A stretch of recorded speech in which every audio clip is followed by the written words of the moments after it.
Alors les gars, ça commence à sentir vraiment très bon les frères.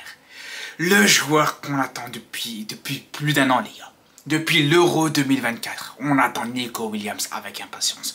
Le joueur où c'est écrit les gars qu'il doit signer au Barça. Là ça commence à sentir très bon. On va pas s'emballer très vite. On va calmer quand même les choses les gars, parce qu'on sait très bien, on sait les gars, on connaît, on est des supporters du Barça, on connaît les gars comment ça se passe, on sait très bien. Les mercatos se passent jamais comme prévu dans ce club, c'est toujours comme ça. Que ce soit pour les départs ou que ce soit pour les arrivées, c'est toujours comme ça.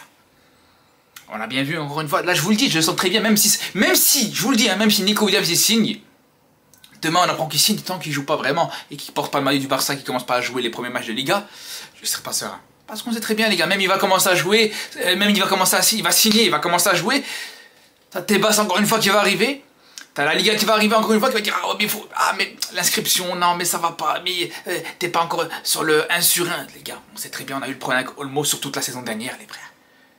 Pour une fois on a fait une seule recrue quasiment, une recrue on a fait la saison dernière, ça nous a plombé sur quasiment toute la saison. Le pauvre Olmo qu'on a beaucoup critiqué sur des matchs où il n'était pas exempt de tout reproche, son match retour contre l'Inter, plein de matchs où il n'a pas forcément été à la hauteur. Les gars, mentalement, la pression qu'il a dû subir, vous vous rappelez juste le nouvel an qu'il a subi, les frères. Que ce soit lui ou nous, les supporters du Barça, on ne fêtait même pas le nouvel an, les frères. Il n'y a même pas de 3-2-1, bonne année, c'était 3-2-1. Olmo, est-ce qu'il est inscrit ou pas?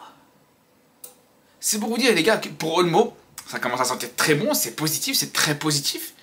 Il y a vraiment des vraies sources, des vraies rumeurs qui disent que voilà, c'est en bonne voie, que l'accord il a été trouvé. Mais encore une fois, t'es pas forcément à l'abri. Mais en dehors de ça, moi je voulais revenir sur une chose. Je voulais revenir sur un joueur, les gars.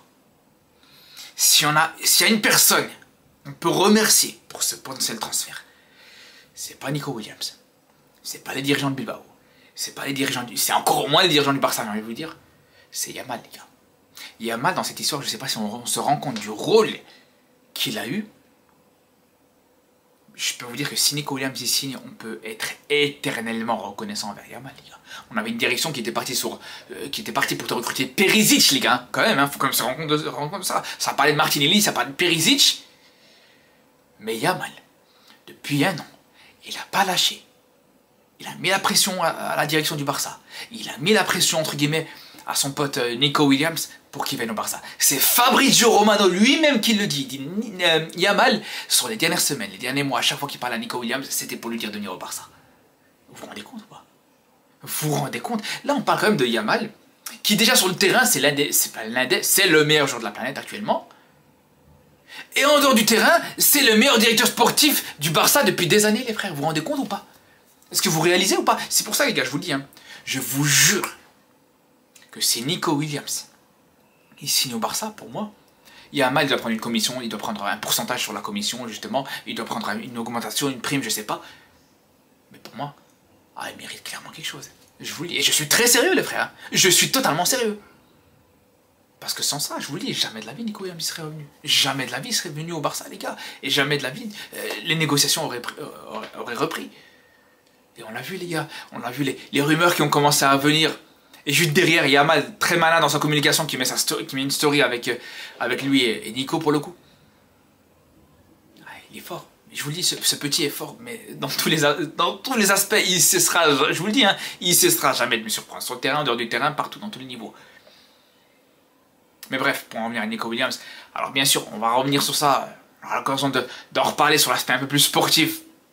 L'apport de Nico Williams sur la saison prochaine, ça on aura l'occasion d'en reparler, surtout s'il signe officiellement. Mais clairement les gars, je vous le dis les frères, mais on l'a vu, quand on voit les matchs de l'Espagne, on est obligé d'y penser les frères. Quand on voit le danger qu'apporte Nico Williams, quand on voit à quel point les défenses adverses qui affrontent l'Espagne à chaque fois, elles ont énormément de mal. Quand elles ne défendent pas sur Yamal, elles doivent défendre sur Nico Williams. Si par malheur, ils doivent rester à 3, à 4, à 5 joueurs sur l'un, t'as l'autre qui est libéré. Il y a tous ces aspects-là, et ça c'est encore un petit détail parmi plusieurs choses qui pourraient faire qu'aujourd'hui Nico Williams pourrait avoir un apport énorme dans cette équipe du Barça. Je vous le dis les gars, je vous le dis, je persiste et je signe. Après bien sûr qu'en dehors de ça, Bien sûr que je pense pas que c'est le seul joueur qu'il faudra recruter. C'est vrai qu'on a encore Johan Garcia, le futur gardien du Barça, sur qui voilà, les négociations elles sont depuis plusieurs semaines. Ça fait plus... Je comprends pas même ça, les gars, je comprends pas. Rien pour vous dire, les frères. C'est là où je vous dis à quel point cette direction, elle est vraiment incompétente, elle est vraiment catastrophique. Regardez le Real, les frères. Regardez le Manchester City, les gars. Ils ont déjà 3-4 recrues, 3-4 grosses recrues chacun. Nous, ça fait un mois qu'on galère juste pour recruter un gardien. Ça fait un mois qu'on galère juste pour Johan Garcia, gardien de l'Espagnol Barcelone, les frères. On galère à le ramener. Lui aussi, il fait sa star depuis un mois. Ouais, je veux venir. Ah non, je veux pas venir. Ah, je veux pas partir en prêt. Je veux pas... Après, voilà. C'est de la faute de Johan Garcia, mais c'est aussi de la faute de la direction du Barça. Parce que même on le voit dans les négociations avec Nico Williams. Ah, franchement, on a vu des dingueries. Je suis désolé, les frères. Je suis désolé, les gars. Quand on entend que ça parle de payer en plusieurs fois, ils veulent absolument payer en plusieurs fois. Ils veulent un crédit, ils demandent à Bilbao un crédit. Déjà, vraiment, les gars, je vous le dis, déjà que l'affaire Nico Williams, 65 millions, la clause libératoire, c'est un cadeau. C'est un cadeau, on ne trouvera jamais ça, les frères. Ça, vraiment, c'est un cadeau qui nous est tombé dessus. Et t'as la direction du Barça qui fait encore des négociations, qui veut encore essayer de discuter pour pouvoir le payer en plusieurs fois. Payer ça. Virez Araujo, virez Ter Stegen, vendez ce qu'il faut vendre et ramenez-moi Nico Williams, s'il vous plaît. C'est là où je vous dis ça pose problème. Même d'autres infos, d'autres rumeurs, je sais pas si c'est vrai ou pas, mais quand t'entends la direction du Barça qui te dit que une chose qui a pu freiner un petit peu l'arrivée de Nico Williams, c'est le fait que justement il s'entend un petit peu trop avec Yamal, qui sont un petit peu trop amis, etc. Et qu'ils ont l'impression que ça pourrait perturber le vestiaire. Les gars, je vous le dis la vérité. C'est lunaire. Vraiment, c'est lunaire. Si ça, c'est vrai par contre, ça serait une dinguerie. Ça serait vraiment une dinguerie, les gars. Ça serait la première fois que j'entends ça. Un club qui refuse de recruter un joueur parce qu'il s'entend déjà très bien avec ton joueur actuel, ton meilleur joueur actuel. Alors que déjà, le Barça, les frères. On parle du Barça. On parle du Barça, les gars. Historiquement, tous les joueurs, c'est des amis. Tous les joueurs s'entendent très bien. C'est pas comme au Real Madrid où il n'y a que des stars, où voilà, il y a des égos surdimensionnés. Tous les joueurs, ils ont grandi ensemble. Baldé, Yamal, Ansu Fati, c'est tous des potes, les frères. Fermin Lopez, Gavi, Pedri, bref. À l'époque aussi. Ceux qui viennent de la Masia, ou même d'autres qui sont arrivés entre-temps. Messi et Neymar, carrément là aujourd'hui, ils se retrouvent à l'Inter Miami, ils se jouent ensemble.